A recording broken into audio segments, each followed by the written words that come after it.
ઓમ શ્રી ગણેશાય નમઃ. જય શ્રી કૃષ્ણ મિત્રો. રક્ષાબંધન શ્રાવણ માસમાં પવિત્ર રક્ષાબંધનનો તહેવાર આવે છે. પૂર્ણિમાનો ભાઈ બહેનના પ્રેમનો દિવસ છે. ગાઢ સંબંધનો દિવસ છે.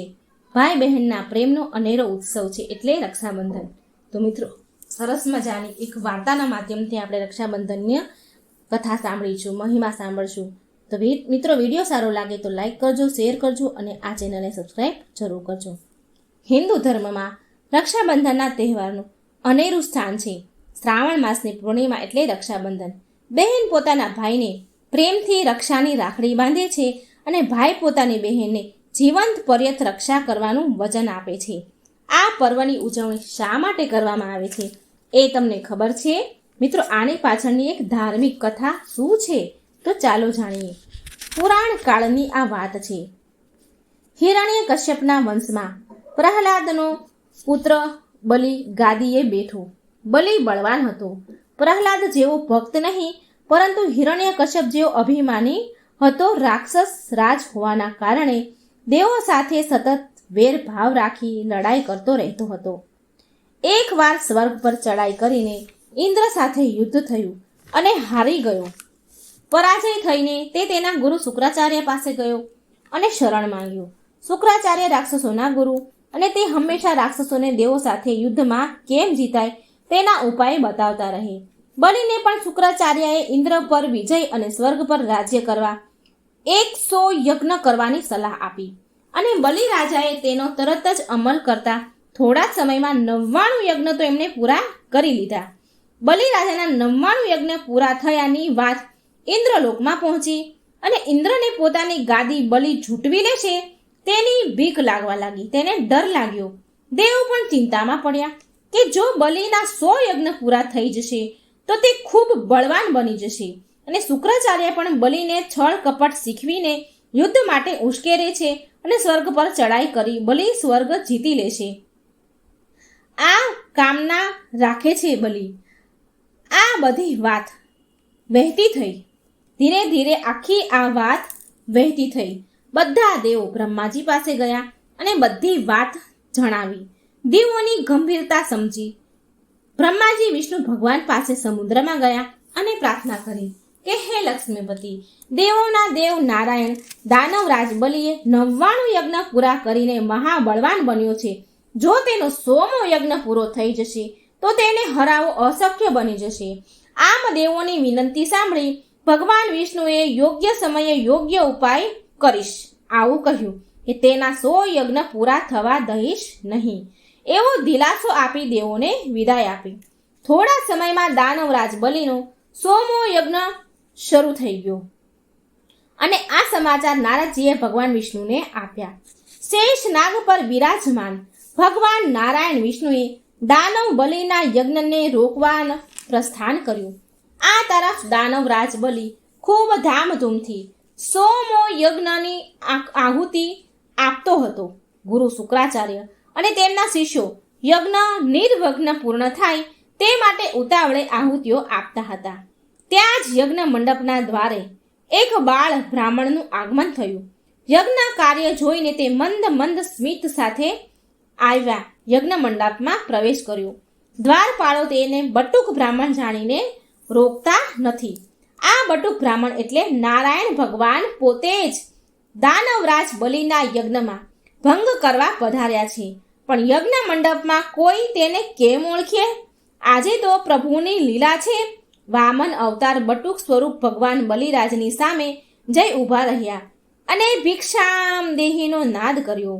યજ્ઞ કાર્યમાં પોરવાયેલો બલિ રાજાએ આહુતિ રોકી વામન સ્વરૂપ ધારી બ્રાહ્મણનું સ્વાગત કર્યું અને મનગમતી ભિક્ષા માંગવા આહ્વાન કર્યું. વામન સ્વરૂપ બ્રાહ્મણ ભગવાન બોલ્યા કે શું હું જે માંગુ એ તમે આપશો? પાછળથી ફરી તો નહીં જાવ ને? બલિ રાજાએ કહ્યું, હું વચન આપું છું.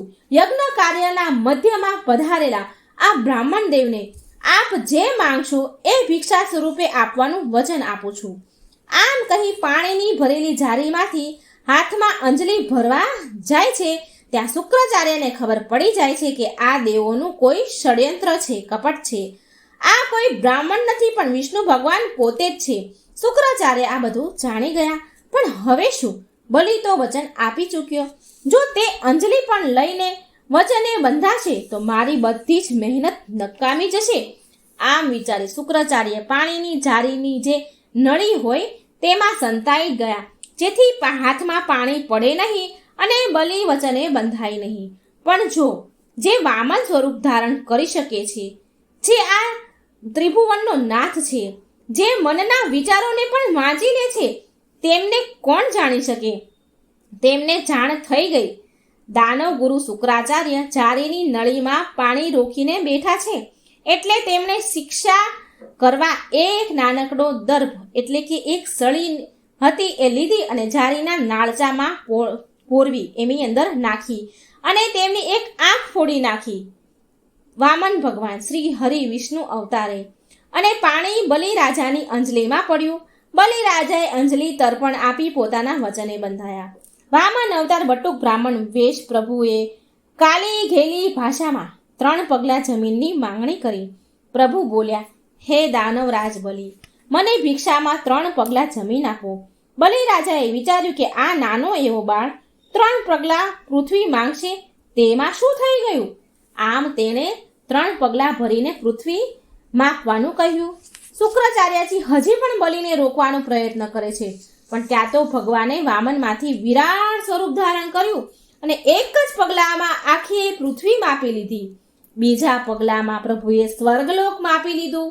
આમ 2 જ પગલામાં પ્રભુએ પૃથ્વી અને સ્વર્ગલોક માપી લીધું. બલિને પૂછ્યું, હે બલિરાજા, તે પગલાં પૂરા થયા, 2 પગલાં પૂરા થયા, હજી 3જું પગલું બાકી છે, બોલ હું શું કરું? બલિરાજા વચનબદ્ધ હતા. તેણે 2 હાથ જોડીને ભગવાનને વિનંતી કરી અને બોલ્યા કે પ્રભુ, તમારી લીલા અપરંપાર છે. હું તમને ઓળખી ન શક્યો, પણ હવે મારી પાસે તમને આપવા માટે મારી પાસે બીજું તો કંઈ નથી, પણ તમને આપવા માટે મારા માથા ઉપર પગ મૂકો. મારા હકનું માત્ર હવે તમને આપવા માટે મારું મસ્તક જ છે. એમ કહી પોતાનું મસ્તક ધર્યું અને ભગવાન 3જું પગલું તેના મસ્તક પર ભરે છે. આમ દયાળુ વિષ્ણુ ભગવાન વામનમાંથી વિરાટ બની બલિરાજાનો યજ્ઞ અધૂરો રાખ્યો. પણ બલિરાજાને કહ્યું કે તે સહપરિવાર પાતાળ લોકમાં વાસ કરે. બલિરાજાએ વંદન કરીને આજ્ઞાનો સ્વીકાર કર્યો અને કહ્યું, હે પ્રભુ, આપ તો મારા પિતા પ્રહલાદના આરાધ્ય દેવ છો, છતાંય મેં તમારો દ્રોહ કર્યો. મને ક્ષમા આપો, અને જો આપ મારા પર પ્રસન્ન થઈને કૃપા કરવા માંગતા હો તો મારી એક વિનંતી સ્વીકાર કરો. પ્રભુ મંદ મંદ સ્મિત કરે છે અને કહે છે, બલિ, તારી શી ઈચ્છા છે? તું જે કહીશ તે હું જરૂર પૂરી કરીશ. આમ ભગવાને વચને બાંધ્યા બલિરાજાએ. અને બલિરાજાએ કહ્યું કે પ્રભુ, આપ મારી સાથે પાતાળ લોકમાં વાસ કરો અને મારું રક્ષણ કરો.